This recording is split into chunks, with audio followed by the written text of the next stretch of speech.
दोस्तों, आपने ये तो सुना होगा कि जब किसी की इज्जत चली जाती है तो कहते हैं कि सारी दुनिया के सामने उसकी नाक कट गई है, मगर सच में इसकी नाक नहीं कटती। लेकिन दोस्तों, कदीम मिस्र में ऐसे लोगों की नाक सच में काट दी जाती थी। ये सजा किसी को जुल्म करने पर दी जाती और किसी औरत को तब दी जाती जब वो शादी से पहले किसी के साथ अपने जिस्मानी ताल्लुकात कायम करती। अगर किसी शख्स का जुर्म छोटा होता तो उसकी नाक काट दी जाती थी। अगर किसी का जुर्म बड़ा होता तो उसकी नाक और कान दोनों चीजें काट दी जाती और इस तरह की सजा पाने वाला आदमी जिंदगी भर अपनी शक्ल किसी को नहीं दिखा सकता था। दोस्तों, जब भी भूत प्रेत या रूहों की बात होती है तो दिल में एक अजीब सा खौफ उमड़ आता है। तो लोग ये सोचने पर मजबूर हो जाते हैं कि क्या दुनिया में वाकई ऐसी चीजें पाई जाती हैं या फिर ये महज हमारा ख्याल है। लेकिन दोस्तों, इसे एक वहम तसव्वुर करना ठीक नहीं है, क्योंकि अगर ये वहम होता तो ऐसी चीजों का कोई वजूद ना होता। लेकिन जब डंगन मैकडॉगल नाम के एक मशहूर साइंसदान ने इनकी मौजूदगी का पता लगाने के लिए एक तजर्बा किया तो उसका रिजल्ट काफी हैरान कर देने वाला था। अपने इस तजर्बे के लिए इस साइंसदान ने एक आदमी के वजन को उसके मरने से पहले मेजरमेंट किया और फिर मरने के बाद दोबारा उस आदमी के वजन की मेजरमेंट ली और हैरानकुन तौर पर इस आदमी की मौत से पहले और मौत के बाद वजन में तकरीबन 21 ग्राम का फर्क था। ऐसा सिर्फ एक इंसान के साथ नहीं हुआ। इस साइंसदान ने यह तजर्बा अलग अलग बहुत से लोगों के साथ किया और हर बार लोगों के वजन में 21 ग्राम का फर्क ही देखा गया। इस तजर्बे के बाद डंजन इस नतीजे पर पहुंचा कि रूहों का वजन 21 ग्राम होता है, यानी कि इससे यह तो पता चला कि रूहों का वजूद है। जब रूहों का वजूद है तो इस दुनिया में भूत प्रेत का वजूद भी होगा। और दोस्तों, इसी से मुंसलिक एक सच्चा वाकया है जो उत्तराखंड चंपावत डिस्ट्रिक्ट सवाला विलेज में पेश आया। ये गांव 72 साल से वीरान पड़ा है। कहा जाता है कि इस गांव में एक या दो नहीं बल्कि 8 लोगों की रूहें भटकती हैं और ये रूहें इस गांव में किसी भी इंसान को बसने नहीं देती।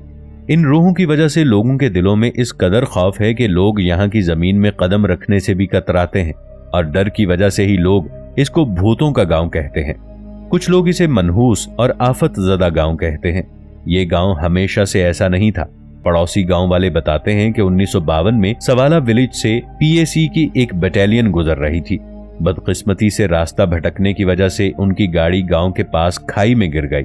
गाड़ी में फंसे बटालियन के 8 नौजवान मदद के लिए पुकारते रहे, मगर इस गांव के किसी भी आदमी ने उनकी मदद नहीं की और यह भी कहा जाता है कि उस वक्त गांव के लोगों ने उनकी मदद करने की बजाय उनकी गाड़ी में रखा हुआ सामान लूटना शुरू कर दिया और वो फंसे हुए नौजवान मुसलसल अपने बचाव के लिए गांव के लोगों को पुकारते रहे, मगर गांव के लोग उनका सामान लूट कर चलते बने और थोड़े ही अरसे बाद इन नौजवानों की गाड़ी में ही तड़प तड़प कर मौत हो गई। इस वाक़े के बाद इस गांव में सब कुछ बदल गया। इन फौजियों की रूहें इस गांव में भटकने लगीं और इन रूहों ने गांव में रहने वाले लोगों का वहां पर रहना इंतहाई दोभर कर दिया। गांव के लोगों ने इन फौजियों की रूह के सुकून के लिए इस जगह पर एक इबादतगाह तामीर करवा दी। जिस जगह उनकी गाड़ी गिरी थी और वो लोग मरे थे, तब भी कोई खास तब्दीली रूनुमा ना हुई।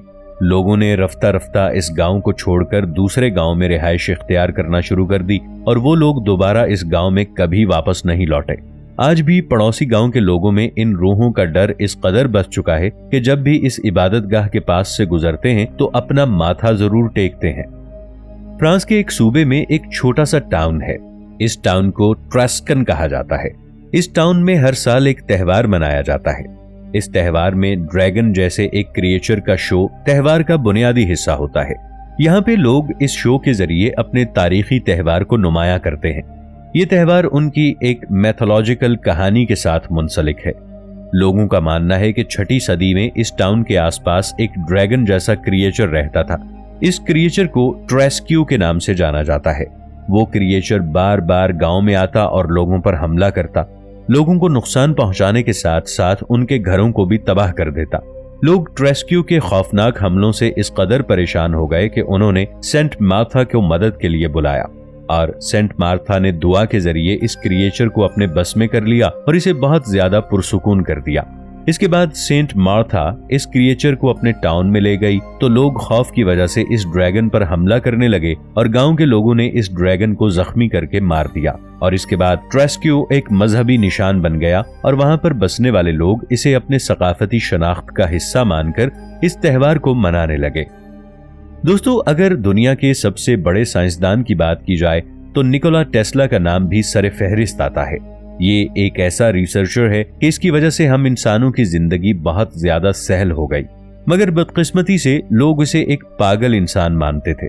आपको ये जानकर हैरानी होगी कि आज के इस जदीद दौर में जितनी भी जदीद टेक्नोलॉजी का इस्तेमाल करते हैं, इन सब का सेहरा भी निकोला टेस्ला के सर ही जाता है।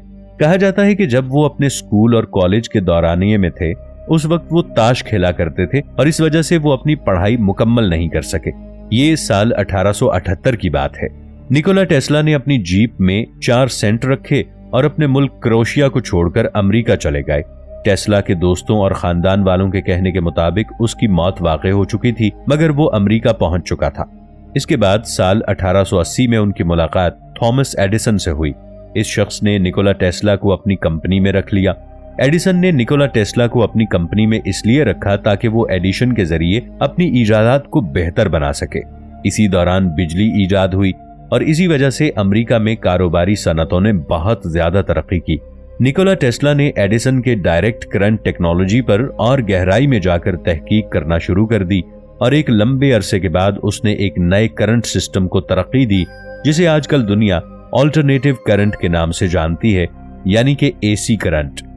दोस्तों, आज भी निकोला टेस्ला के बनाए गए करंट का इस्तेमाल किया जाता है। दुनिया आज भी निकोला टेस्ला के बनाए गए करंट का इस्तेमाल करती है।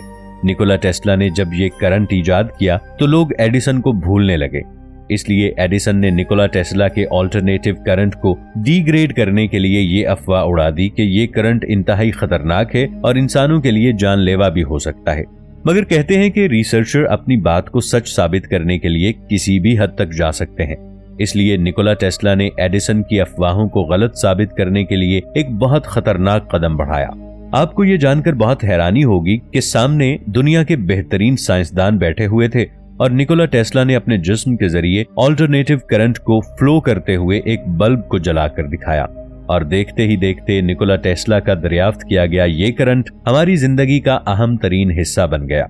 यही वजह है कि निकोला टेस्ला को आज की दुनिया का सबसे बड़ा साइंसदान माना जाता है, मगर अपनी बात को सच साबित करने के लिए उसने जो खतरनाक कदम बढ़ाया था, उसी वजह से उसका शुमार एक पागल साइंसदानों की लिस्ट में भी होता है। दोस्तों, ये यूरोप का सबसे खतरनाक मुजरिम है जिसका नाम डियागो एल्विस था। इसका कटा हुआ सर देखकर आज भी आप पर वहशत तारी हो जाएगी। इसकी खुली हुई आंखों को देखकर कोई भी इंसान डर जाएगा। मरने के 180 साल बाद भी इसकी आंखें बिल्कुल वैसी ही नजर आती हैं। इसके कटे हुए सर को आज भी एक शीशे के जार में महफूज करके रखा गया है। इसने एक पुल को क्राइम के अड्डे के तौर पर इस्तेमाल किया, यानी एक ब्रिज को। वो गांव और शहर को जोड़ने वाले एक ब्रिज पर छुप कर बैठा रहता और वहां से गुजरने वाले किसानों को लूट लेता और लूटने के बाद उन्हें पुल से नीचे पानी में धक्का देकर मार दिया करता। उसका ये हरबा काफी अरसे तक कामयाब चलता रहा, क्योंकि उन लोगों की मौत एक खुदकुशी लगा करती थी। इसको यूरोप का सबसे चालाक और खूंखार कातिल कहा जाता है।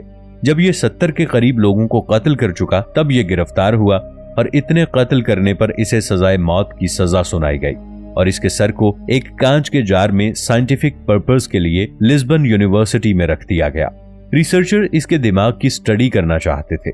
उनका कहना था कि ऐसा करने से बहुत सी हैरानकुन बातें सामने आ सकती हैं। सजाए मौत के बाद डियागो एल्विस का सर काटकर फोनोलॉजी के रिसर्चर्स को यह पता लगाने के लिए दिया गया कि क्यों कोई इंसान सीरियल किलर बन जाता है।